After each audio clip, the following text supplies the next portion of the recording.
So far this semester, he has been absent 9 times. 9 times? 9 times. Art 101 with Mr. Burgher.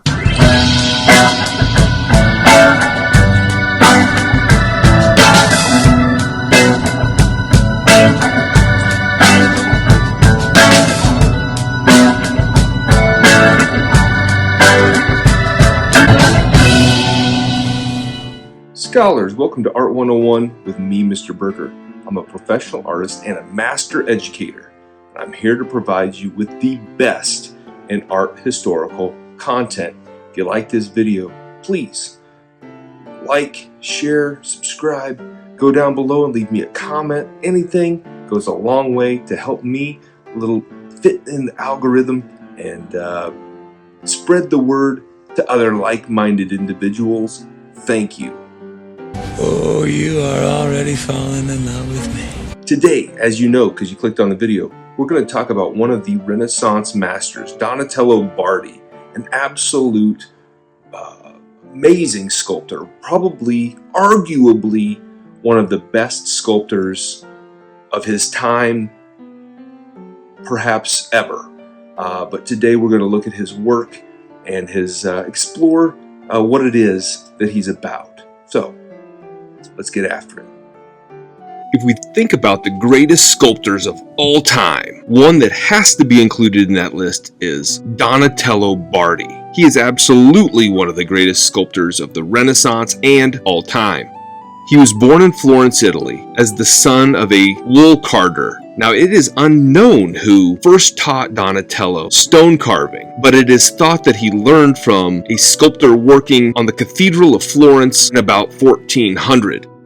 Now, we know that Donatello's first formal instruction came under Lorenzo Ghiberti. He was 20 years old when he began in Ghiberti's studio. Ghiberti was a sculptor that is best known for his creations of a second set of doors that was to go with the ones that were designed by Andrea Pisano for the baptistry right next to the cathedral in Florence.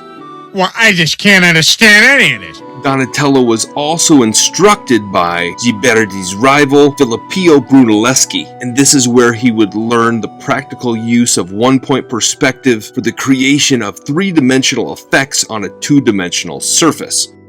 Donatello also had a very vast knowledge of ancient sculpture. Now, he was more knowledgeable on this topic than virtually any other artist due to the fact that he did some research and utilized direct inspiration from these ancient examples. Now, he, along with Brunelleschi, even went so far as to study these ancient ruins in Rome for 2 years. Oh, dang it, what an idiot! I'm sorry. Donatello was also one of the first major sculptors of his generation to work in bronze media. For a time in large projects, he worked with the sculptor and architect Michelozzo di Bartolomeo. We see a style change in Donatello that contrasts his Brunelleschi-esque trainings. This causes some serious conflicts between the master and his former student, Donatello. One of the crown jewels of Donatello's bronze sculpture work was his 1430 creation of David. In this work, Donatello creates the first large-scale freestanding nude since the classic times. Now, what does classic mean? Basically, anything that's classic is rooted in Greek and Roman times. So, anyway, this is truly a rebirth of old ideas. This young and slightly effeminate David is one of Donatello's most technically classic sculptures that he would ever create. This work is also responsible for giving a reappearance to contrapposto, or a natural weight shift in a standing human. But who the sculpture was actually made for is completely unknown, but it was likely a de Medici that commissioned the work. And we assume this because its first appearance was at a de Medici palace. This would have been the courtyard at Lorenzo de Medici's wedding in 1469. Shortly after creating David, Donatello became employed at the de Medici family for 10 years, from 1433 until 1443. I believe you.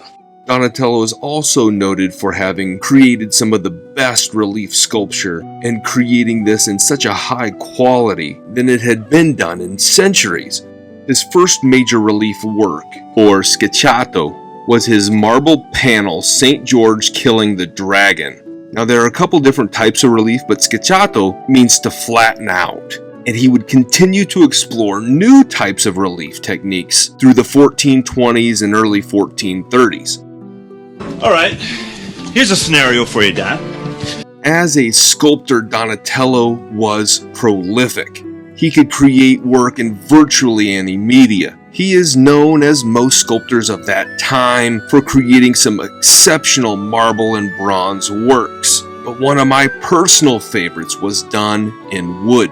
After suffering some unknown illness while working in Padua, one of the two works that he had created between 1450 and 1455 was Mary Magdalene. Now, this is not a biblical Magdalene, but a post-biblical Mary Magdalene. The rumor of her story was that she had gone to live life in repentance in the desert, and we see her in her older age, without her fine clothes and without her beauty. Now, this is an extremely psychological Mary and is very tense with its emotional feelings.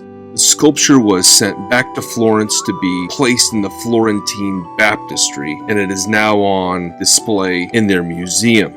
That belongs in a museum. So do you!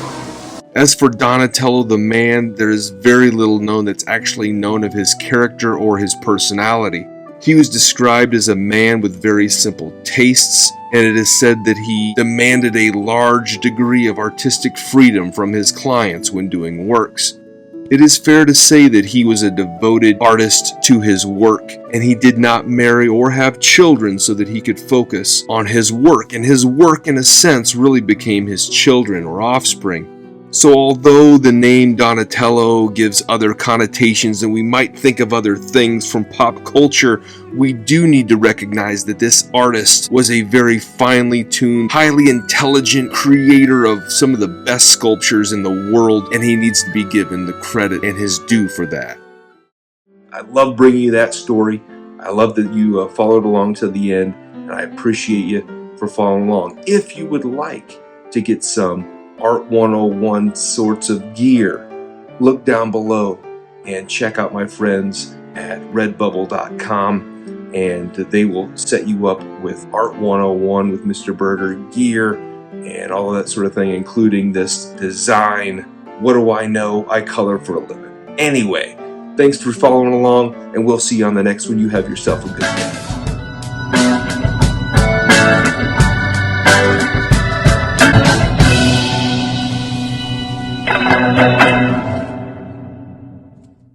How could you misconstrue the situation so badly?